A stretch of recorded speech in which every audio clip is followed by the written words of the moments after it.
भंडारा शहरापासून अगदी थोड्याच अंतरावर असलेला खमारी ते मांडवी ह्या गावांना जोडणारा तब्बल 17 किलोमीटरचा हा रस्ता। अनेक गावं या रस्त्यानं जोडली गेली आहेत। मात्र सध्या या रस्त्याची अवस्था अत्यंत दयनीय झाली आहे। जागोजागी पडलेल्या खड्ड्यांमुळे रस्त्यानं प्रवास करणं मुश्किल झालंय। शिवाय रस्त्यावर अहोरात्र अवजड वाहनांची वर्दळ सुरू असते। भंडारा शहरातील राष्ट्रीय महामार्ग क्रमांक 6 ला हा मुख्य रस्ता लागूनच आहे, त्यामुळे या रस्त्यावर सतत वर्दळ सुरू असते। शिवाय सुरेवाडा आणि खमारी ह्या ठिकाणी रेती घाट असल्यानं दिवस रात्र रेतीची अवैध वाहतूकही सुरू असते। या अवजड वाहनांमुळेच रस्त्यावर खड्ड्यांचं साम्राज्य पसरलंय। हा रस्ता मंजूर केला होता, पण नंतर त्या गोसेच्या याच्यामध्ये आल्यामुळे याचं काम थांबला। त्याच्यानंतर अजून त्या कामाला सुरुवात झालेली नाही आहे। तरी आमची विनंती आहे या संपूर्ण भागातील जनतेची किंवा गावकऱ्यांची का या रस्त्याचं रुंदीकरण आणि कमीत कमी रुंदीकरणाला जर वेळ असेल तर याचे कमीत कमी पॅचेस रिपेअर आणि नाबार्ड वगैरे ह्या योजनेमधून हे कमीत कमी 8 ते 10 किलोमीटर यावर्षी हा रस्ता झाला पाहिजे। रस्त्याची एकदम बेहाल आहेत। आपण वारंवार यांच्या संबंधात ह्या BNCला दिलेलं आहे पत्र किंवा या रस्त्याचे चौडाईकरण आणि रुंदीकरण व्हायला पाहिजे। भिलेवाडा ते खडकीपर्यंत ट्रॅफिक भरपूर आहे आपल्या रस्त्याला आणि रेती घाटामुळे तर जास्तच अडचण झालेला आहे रस्ता। हा पावसाळ्यात ते एकदम बिकट परिस्थिती आहे, साईडला पण जाताना उतरताना त्या रस्त्याला। या अवैध वाळू माफियांवर कारवाई व्हावी तसंच अवैध वाहतूक थांबावी यासाठी गावकऱ्यांनी अनेकदा तक्रारी केल्या, मात्र त्यांच्या तक्रारींकडे दुर्लक्ष करण्यात आलं। आंदोलन केल्यानंतर पोळी प्रशासनातर्फे या ठिकाणी वाळू माफियांवर अंकुश ठेवण्यासाठी प्रशासनानं कठोर कारवाई सुरू केली। मात्र काही दिवसातच प्रशासनाचं पुन्हा दुर्लक्ष झालं आणि अवैध वाहतूक सुरू झाली।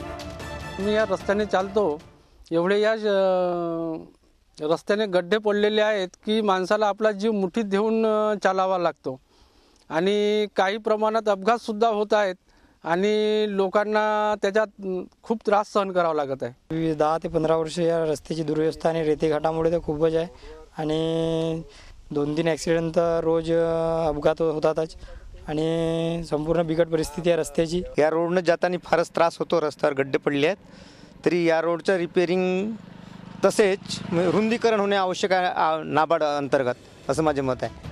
अखेर वैतागून ह्या गावकऱ्यांनी झी हेल्पलाईनकडे तक्रार केली। तक्रार येता झी हेल्पलाईनची टीम खमारी गावात पोहोचली, रस्त्याची पाहणी केली आणि 1998 ला तयार केलेला हा रस्ता सध्या अखेरची घटका मोजत असल्याचं समोर आलं। अवजड वाहनांनी रस्त्याची पुरती चाळण केली होती। पावसाळ्यात या रस्त्यावरून जाणं म्हणजे मृत्यूला आमंत्रण देण्यासारखंच होतं। रस्त्याची ही समस्या घेऊन झी हेल्पलाईनच्या टीमनं भंडाऱ्यातील सार्वजनिक बांधकाम विभागाचे कार्यालय गाठलं।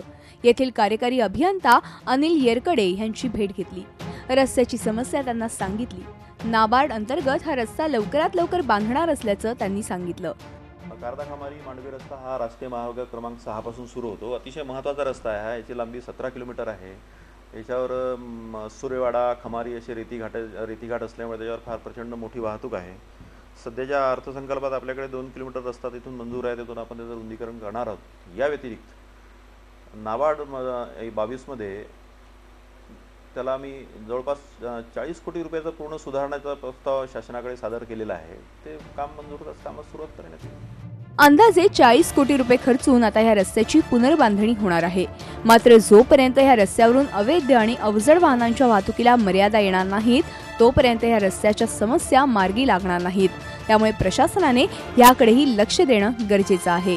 माधव चंदनकरसह bureau report, Zee media, Bhandara. Zee 24 तास रहा एक पाऊल पुढे।